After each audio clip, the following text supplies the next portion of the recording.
Bago ang lahat, welcome to LJ Hobbies. So pag-uusapan natin ng movie review ng Deadpool and Wolverine. Bibilang ako ng mga 10 seconds just in case lang para dun sa spoiler. 1, 2, 3, 4, 5, 6, 7, 8, 9, 10. Nagulat ako sa So nag-start yung movie dun sa parang may intro lang si Deadpool dun sa Marvel Universe. Tapos, pumunta siya dun noong 2029 dun kay Logan, aka Wolverine. Pero si Wolverine patay na. Yung bone niya, ginamit niya parang pampa, ano yun? Pampapatay dun sa mga TVA agents, yung adamantium.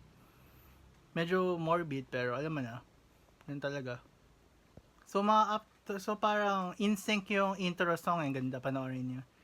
Tapos, ayun, ano pa ba nangyari? So, I'm guessing na yung mga na-spoiled na, hindi ko na sasabihin yung ibang cameo para hindi kayo masyado ma-spoiled. Anyway, yung may parang na-disturb yata yung universe niya kasi pinapunta siya ng isang part na TBA. Sinabi na dahil namatay daw si Logan, ayun. So, kailangan patayin yung universe niya. Pero siya, magiging okay ng lahat. So, ang ginawa ni Deadpool, hinanap niya si Logan para magkaroon ng para ma-save yung universe. Pero nangyari, nakita nga yan na wala, namatay si Logan. So, anong nangyari? Yun, naghanap siya ibang Logan, ganun. Ibang Wolverine, other dimension, other timeline, ganun. Yun, nahanap si Logan. Kaso lang pinapunta niya dun sa TBA. Parang pinaka-worst Wolverine pala siya. Sabi dun sa TBA. Ayun. Ang nangyari, nakaroon sila ng epic adventure si Wolverine at si Deadpool. Pero sinungaling si Deadpool kay Wolverine. So, nag-away-away-away sila. So, ayun. So, hindi naman movie recap. Sasabihin ko lang natin ng in transition ng ganun. Anyway, na-meet nila si Captain America. Joke lang. Si Human Torch. Galing nga eh. Nagawa nilang sabihin ng Chris Evans yung nagawin yun. Pero na-abduct din sila. Dumating si Cassandra, pumunta sila dun sa lair ni Cassandra Nova, tama ba?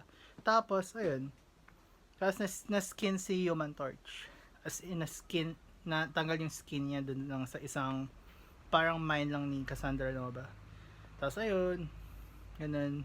Nag-away-away sila. Tapos nga, nagsisinungaling si Deadpool kay Wolverine. Dumating yung anak ni Wolverine. Tapos nakaroon ng iba-iba pang cameos, hindi ko sasabihin. Tapos, ayun, pinuntahan nila si Cassandra Nova.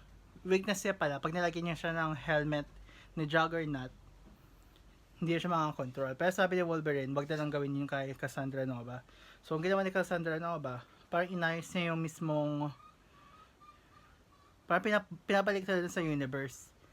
Anyhow, sabi ang sakit ng kamay ko. Anyhow, yun nga, napabalik sila sa universe. Tapos madaming cameo ng Deadpool, ganun. Deadpools. Tapos may song yun ng Madonna. Tapos,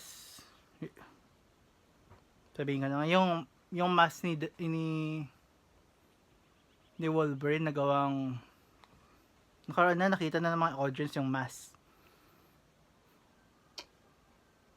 Tapos si Nice Pool pala dumating. Ano pa ba nangyari? Ayun, namatay si Nice Pool. Tapos napunta yung aso kay Deadpool. Ayun. Anyhow, na-save yun ng universe. Yun lang yan mga ka-hobbies. Bye!